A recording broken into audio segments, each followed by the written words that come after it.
Новиот комплекс на банките во Скопје, што беше отворен неодамна, со својата локација и со своето архитектонско решение, му дава посебен белег на овој крај покрај Вардар.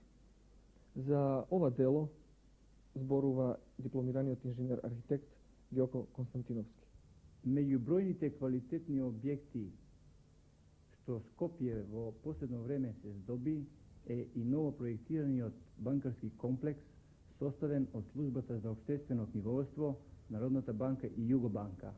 Автори на ова дело се младите скопски архитекти Радомир Лаловиќ и Олга Папеш. Објектот е лоциран во строгиот центар на градот, на улица Косо Расин, во непосредна близина на мостот на Револуцијата и реката Вардар, и од него се возможени прекрасни визури кон разбрануваната градска силуета, кон песажите на Водно, планината Шара и Скопска Црна Гора. Со новото урбанистичко решение е предвиден лесен и непречен пристап до партерот на објектот и паркинзите за моторни возила.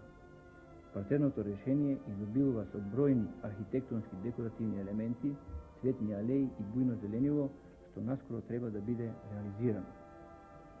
Архитектонско-просторната концепција на надворешните форми на објектот произлегуваат од содржината и функцијата на овој комплекс и се заснива на најсовремената архитектонска теорија и филозофија, што прв ја лансира големиот американски архитект Луи Кан. Трите одделни служби што влегуваат во состав на овој комплекс се изразени во сопствени просторни форми со една и иста концепција на решение, но со вонреден аналитичен и комбинаторски усет за нивна меѓусебна поставеност. Секоја од овие три служби е представена со базичен административно работен габарит, јадро на вертикални комуникации, шалтер сали, како и погони за од заеднички карактер. На последните два ката над административните габарити се сместени бифињата и салите за службени состаноци, кои исто така се изразени и нагласени во одделни архитектонски форми.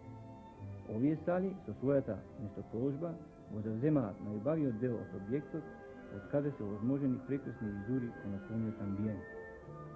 Трите административни габарити со височина од 7, 9 и 11 ката се допираат на едно заедничко вертикално комуникационо јадро од заеднички карактер, околу кое се сместени помошните простории. Ова централно јадро по потреба ги обединува трите одделни служби во една целина и едновремено овозможува лесен и непосреден меѓусебен контакт. Во избата, длабоко под нивото на теренот, се сместени сефовските служби и сефовите кои се решени на најсовремен начин од аспект на техничките и технолошки постигања од оваа област. На ова ниво се сместени бројни гаражи и паркинзи за службениците и странките. Вредно е во овој момент да се спомене дека во периодот кога требаше да се настапи во реализирањето на идеите за интериерното решение, избувна неоправдано несогласие помеѓу инвеститорот и проектантот заради непочитување на авторските идеи.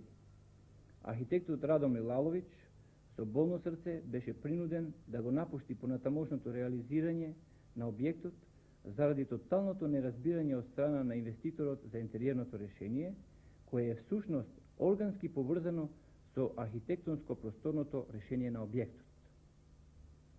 Заради непочитување и самоволното однесување кон неговите идеи, се направени груби грешки во правилното користење на административните простории во високите габарити.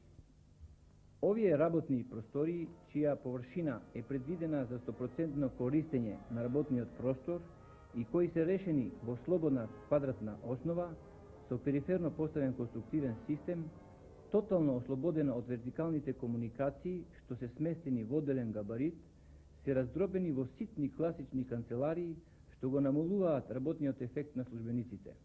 Од друга страна, негативниот ефект уште повеќе се зголемува со лавинското решение на ходниците, како и со големиот процент на неискористени површини фрлени во ходници и холови. Ниските габарити од приземе и кат, што се распоредени околу трите високи објекти, со своите пропорции ја надополнуваат вонено добро целосната просторна композиција на градежниот комплекс. Скулптурните форми, како на секундарните елементи на овој објект, така и на целосната негова просторна композиција, со нагласување на природната структура на основните градежни материјали ја потенцираат творечката дарба на авторите кои успешно ја обединиле иденцијата, конструкцијата, материјалот и функцијата во единствена целина. Архитектите Радомир Лаловиќ и Олга Папеш со кристалното архитектонско и конструктивно решение на банкарскиот комплекс, вдахновени со богата фантазија и уметнички квалитети, оставија длабока трага на современата македонска и југословенска архитектура.